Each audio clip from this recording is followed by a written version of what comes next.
신실하신 그 주님을 찬양합니다. 놀라우신 그 주님의 은혜를 바라보며 우리 함께 기쁨으로 주님 앞에 고백하며 나아갑니다. 할렐루야. 주 신실하심 놀라워 죄인의 마음은 느네 자비의 물가로 인도하시니 그 무엇도 끊지 못해. 다시 한번 고백합시다. 주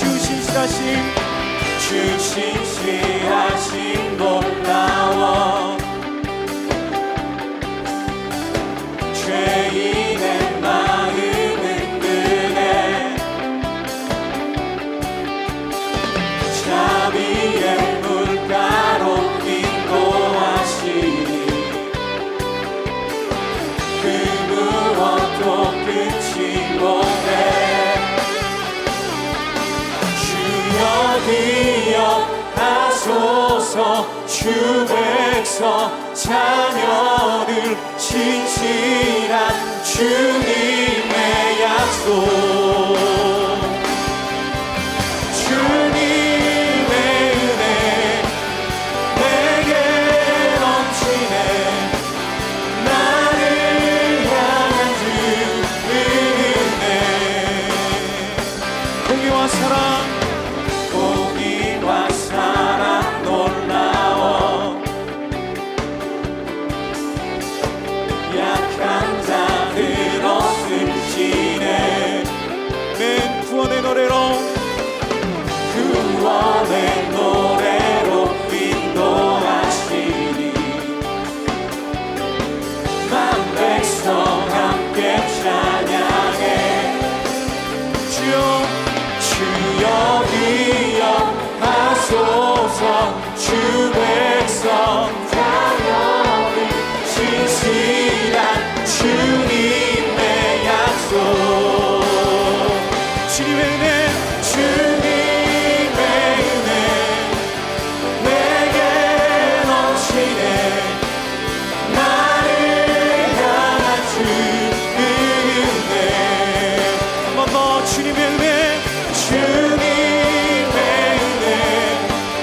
내게 넘치네 나를 향한 주 은혜 주여 기억하소서 주 백성 자녀들 신실한 주님의 약속 주여 기억하소서 주 백성 자녀들 신실한 주님의 약속 아멘. 주님의 은혜 내게 넘치네 나를 향한 주 은혜 주님의 은혜 내게 넘치네 나를 향한 주 은혜 주님의 은혜 내게 넘치네 나를 향한 주 은혜. 할렐루야. 중등부 친구들, 여러분이 예배드리고 있는 그곳이 교회가 되고 또한 하나님의 임재가 넘치는 은혜가 나타나기를 주님의 이름으로 소망합니다. 여러분이 예배드리고 있는 그 모습을 촬영하여서 제게 보내주세요. 여기 번호 나가고 있습니다. 모든 친구들에게 선물을 드리도록 하겠습니다. 우리는 지난주에 이어서 다시 한번 빌레몬서를 보기 원하는데요. 빌레몬서는 딱 한 장밖에 기록되어 있지 않는 짧은 성경입니다. 그리고 교회와 여러 사람들에게 쓰는 것과 같은 뉘앙스가 있지만 개인에게 쓰는 편지다 라고 이야기를 하면서 지난주에 빌레몬과 오네시모를 살펴보았죠. 먼저 편지를 쓰는 사람은 바울입니다. 그리고 편지를 받는 사람은 빌레몬이고, 그리고 바울이 이 빌레몬에게 편지를 쓰는데 누구 때문에 편지를 쓰는 것일까요? 바로 오네시모 때문입니다. 자, 빌레몬, 오네시모 이 둘 다 바울에게 복음을 들은 사람입니다. 이들은 사회적인 신분이 어땠던지 간에 바울에게 있어서 둘 다 주 안에서 형제다라는 것을 지금 강조하고 있습니다. 먼저 이 오네시모는 노예였습니다. 당시 노예는 권리도 없고 그냥 소유물이었죠. 주인의 명령대로 일해야 됐고 살아야만 했습니다. 그런데 이 오네시모가 빌레몬의 재산을 훔쳐가지고 도망을 갔고, 오네시모 이 사람은 지금 잡히면 죽는데 바울이 뭐라고 이야기를 하고 있냐면은 이 오네시모가 전에는 무익하였으나 지금은 유익하다라고 이야기를 하고 있습니다. 이 오네시모가 너의 재산을 가지고 도망간 거는 속상한 일일 수도 있고 또한 화가 날 수도 있지만 하나님의 시선으로 바라봐. 하나님의 섭리와 하나님의 뜻으로 바라봐 라고 이야기를 하고 있는 것입니다. 여기에서 말하는 하나님의 시선과 하나님의 뜻이 무엇이냐면요, 이 오네시모를 영원히 이 빌레몬 너의 곁에 두려는 하나님의 계획이었습니다. 지금 바울은 갈라디아서의 말씀을 실현하고 있는 것입니다. 갈라디아서 3장 28절에 이렇게 나와 있죠. 제가 한번 읽어보겠습니다. 너희는 유대인이나 헬라인이나 종이나 자유인이나 남자나 여자나 다 그리스도 예수 안에서 하나이니라. 지금 세상에서는요, 주인과 종의 법이 폐지되지 않고 있습니다. 노예를 부리는 것이 당연하고 또한 너가 노예를 부리는 것이 잘못된 것이 아니다. 그러나 우리 모든 사람은 그리스도 안에 있다면은 이 그리스도 밖에 있을 때에는 무익하였으나 그리스도 안에 있을 때는 유익한 자가 되었다. 그는 더 이상 종과 주인의 관계를 뛰어넘어 형제와 동역자의 관계로 받아주기 원한다 라고 이야기를 하고 있는 것입니다. 특별히 빌레몬이기에 이와 같은 요구를 할 수 있었던 것입니다. 만약에 저 같았다라고 하면은요, 이러한 요구를 하지도 않았을 뿐더러 또한 이러한 요구를 한다 한들 제가 그 요구를 지키지 못했을 것입니다. 빌레몬, 너는 이 정도의 믿음을 가지고 있고 또한 이 정도의 사랑이 되니까 너가 오네시모를 받아줘. 다른 이들에게 본이 된다면은 반드시 교회가 든든하게 설 거다라고 이야기를 하고 있는 것이고 요구를 하고 있는 것입니다. 네, 오늘 말씀을 통해서 우리에게도 요구되는 것이 있습니다. 바로 무엇이냐면은 이 정도면 됐지 라고 멈추지 말고요, 한계를 뛰어넘는 사랑을 하라는 것입니다.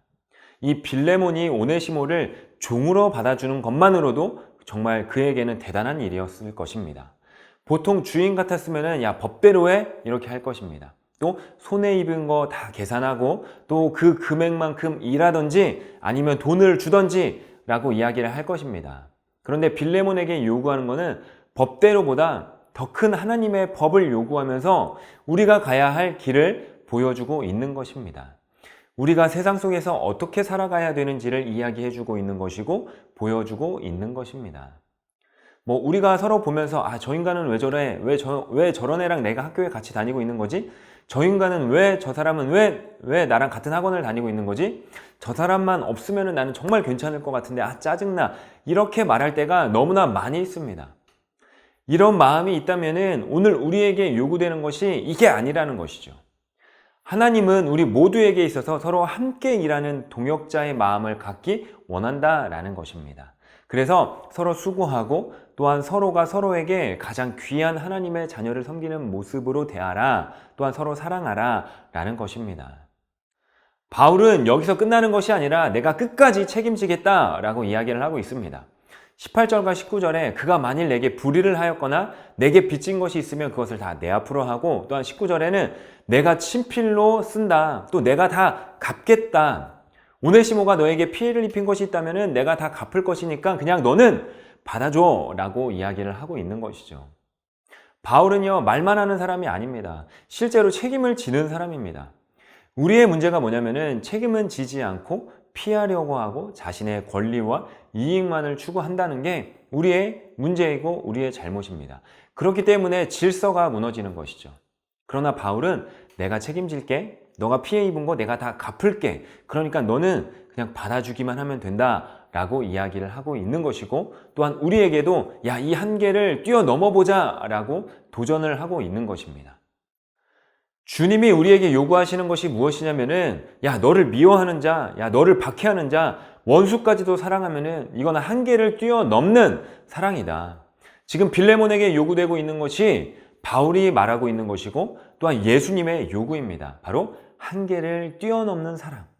사랑받을 자격이 없고, 또한 사랑할 만한 것도 없고, 용서할 만한 것도 없는데, 그럼에도 불구하고 단순히 노예로서가 아니라 한계를 뛰어넘어 신실한 종, 형제로 받아주는 사랑이 필요하다라고 이야기를 하고 있는 것이죠.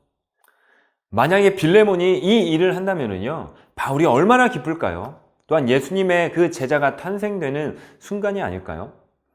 말로만 제자가 아니라 실제로 자기에게 피해를 그 종을 형제로 받아주고, 또한 주의 종으로 인정한다면은 이 빌레몬의 사랑은 예수님이 제자들 앞에서 무릎을 꿇고 또한 그 발을 닦아준 섬김과 사랑, 희생이 아닐까 생각을 합니다. 사랑하는 중등부 친구들, 우리 그리스도인에게 요구되는 사랑은요, 한계를 뛰어넘는 사랑입니다. 우리 스스로가 한계를 짓고 경계선을 만들어서 저 사람은 내가 절대 사랑할 수 없어 라는 이 한계와 경계선이 사라지는 은혜가 오늘 예배 가운데 넘쳐나기를 소망합니다. 한 명도 사랑할 수 없었던 내가 두세 사람을 사랑하고, 또한 두세 사람뿐만 아니라 5명, 6명이 되고, 또한 10명, 100명이 되는 이 한계를 뛰어넘는 사랑을 실현해 나아가고 실천해 나아가는 우리 사랑하는 중등부 친구들이 되기를 주님의 이름으로 소망합니다.